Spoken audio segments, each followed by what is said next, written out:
Uy, ano gagawin natin sa project kay ma'am? Di ba dapat nakakatulong sa environment? Kung mag-research kaya tayo sa library. Pwede naman, pero mas mabilis if sa internet tayo mag-research. Nandun na rin naman na lahat ng info na need natin.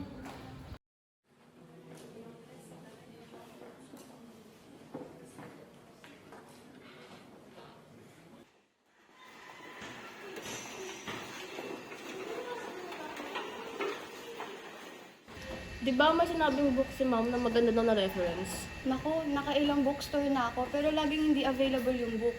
Wait, tingin ako. Tingin ka ng ano? Ito, nakita ko yung sinabi na book ni ma'am. Pwede natin siya i-purchase as e-book. Di na tayo mapapagod sa pagpunta sa mall, saka di na rin natin kailangan bitbitin since accessible siya via cellphone or iPad. Di ba kayo uuwi? Pinag-uusapan pa namin yung project sa Mapper. Ano bang plan niyo gawin? Balak namin gumawa ng environmental map girl.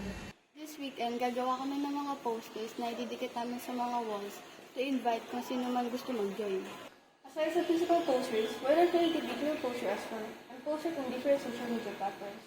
Alam niyo naman nowadays, mas babad sa gadgets ang hands. Uy, good idea. Pwede din na online registration na lang para hindi na mahirapan yung volunteers. Mas madali rin if we organize it digitally.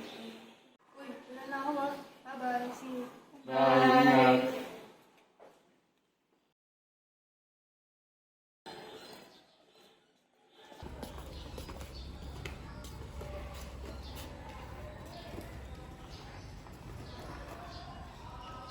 Uy, alam niyo ba sobrang daming students nag-register sa environmental cleanup drive natin? Almost double sa in-expect natin. Wow! Mukhang magiging successful tong drive natin.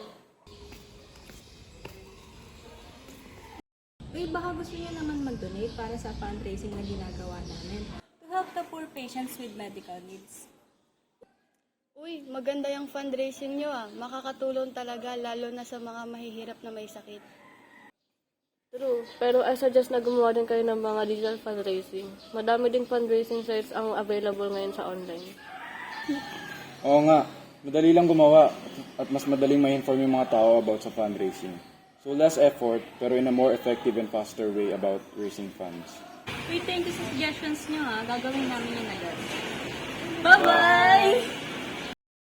Creative na pala tayo. Anong balak ng course kunin sa college? Gusto ko mag-computer science. Gusto ko gumawa ng computer programs and software na makatulong sa nakakarami. Uy, nice yan ah. Ako gusto ko maging social influencer. Ikaw? Ako gusto kong maging scientist. Gusto kong makagawa ng mga bagay na makakatulong sa mga nakararami considering na sa digital age na tayo pati sobrang daming technologies.